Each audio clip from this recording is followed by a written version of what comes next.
ఈ కామెంట్ చూసిన తర్వాత ఇంకా నాకు అనిపించింది, సో ఇట్లాంటి ఆఫర్లు కూడా ఇస్తున్నారా ఇండియాలో మన వాళ్ళు అని. సో ఇంకెందుకు ఆలస్యం, నీ నంబర్ పెట్టు కదా, ఆర్టికల్స్ వర్క్ చేస్తే ఎంత వస్తుంది, ఏంటి సాలరీ నీకు? సో నాకు రేట్ కట్టే అంత సాలరీ వస్తుందా?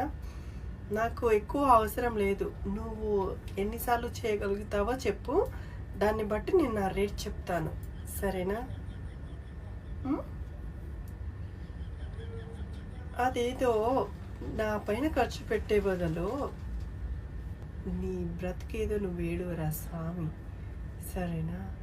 అంతగానం కావడం వస్తే లగ్గం చేసుకో, పెళ్ళానికో 4 తులాల బంగారం కొనియు, ఇంకా మిగిలిన అనుకో వసంతాలహారం చెప్పి, ఓ కుతికట్టు చెప్పి, కమల బుట్టాలు చెప్పి, సెంపసెల్లు చెప్పి, సరేనా? మీ పెళ్ళానికి చేపించడం అయిపోయింది.